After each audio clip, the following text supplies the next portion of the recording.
Now, before you answer the question, uh, does Kirby have enough resources? Before you answer that question, think about the enormous amount of resources, that are required to run a big-time college football program today, in the moment. Texas has dropped $40 million on NIL.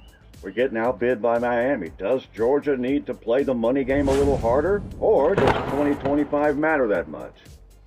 Beginning to wonder. Before you answer that question, what do you think? Does this season matter? If you're a Georgia fan, are you willing to write off a bad year because it's just not in the cards? They're going to have to replace 9 of 11 starters on a defense that finished 30th in the country. They got to replace a lot of the offense that finished 51st in the country. A lot of people think because we went and got a couple of transfer receivers, the offense is fixed. The offense is fixed. Sure. When you signed those receivers that couldn't catch, you thought you had 5 stars because you puff everything up. You're not being realistic. Part of the price of being at the level Georgia is, you get credit for things that you might not actually do. Kirby Smart said he had the best staff in the country. He said that, and that has weight. He says that, and that has weight. But did he? Does he have a championship coaching staff? I think that needs to be discussed. I think it hasn't been. And we did have an exceptional offensive coordinator with Monken. We should try to get back to something like that. And the guy that you put in simply hadn't got it done. And you would expect that to be fixed like anything else that doesn't work. You get it, you fix it. You go buy a weed eater, doesn't work, you take it back and get one that does. Or you let it sit in the shelf. I don't know what you do. When I buy a weed eater and it doesn't work, I go get one that works. It's the way it is. The offensive coordinator you have is inadequate. He's not championship caliber. He's never demonstrated any championship traits. His players don't improve. Players around Mike Bobo get worse every year instead of better. So he's not a good developer. He's not a good evaluator because he didn't want Deshaun Watson to come to Athens. Send him to Clemson to get titles. He didn't see potential in Deshaun Watson. He wanted to come here. He didn't want him as quarterback. Was willing to give him a chance at tight end. And Deshaun said, well, thanks, but I'm going to Clemson with I'm going to be a quarterback. And he was a great quarterback, and Georgia missed out on a cycle of success that we could have had. Mike Bobo was the reason. How many more Deshaun Watsons has he not signed already? You can't evaluate, you can't develop, and you don't understand game day offensive rhythm. Well, you probably don't understand it in practice either. So what are we doing here? Why are we going through this charade and letting this team slide year after year? And this year it's going to slide hard because it probably should. Georgia's due for a 7-5 year with what they've been doing the last 2 or 3 years. They got it coming. Everybody around us has gotten better, and we're still patting ourselves on the back, and we won back-to-back titles, 21-22. Yeah, that seems like 100 years ago.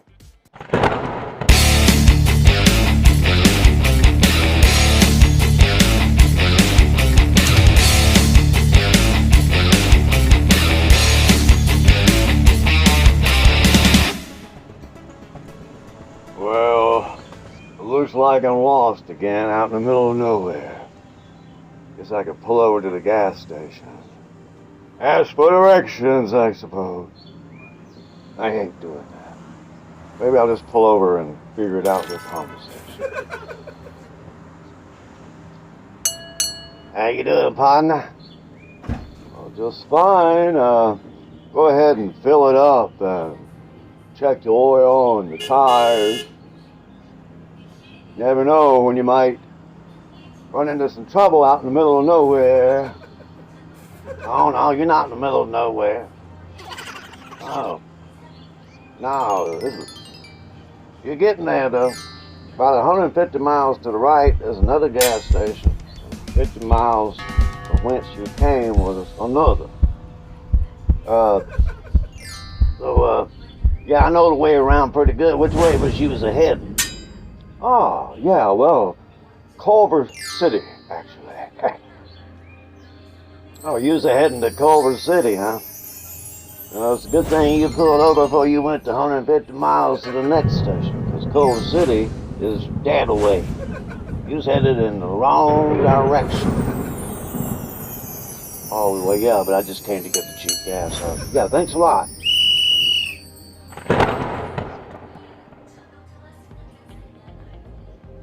Yeah, anytime you are driving, you take a look at a Georgia map, you'll see we're surrounded by Florida, South Carolina, Tennessee, a little bit of North Carolina, Alabama. And you look around the football map and you notice that all of those areas made big strides this past season. And all of those areas, Florida, and not just Florida, schools in Florida are making a comeback. Miami trying to resurge as a national power. Florida in the SEC will try to keep up with that. And the South Florida thing that we thought had passed away seems to be alive again. What direction is your school headed?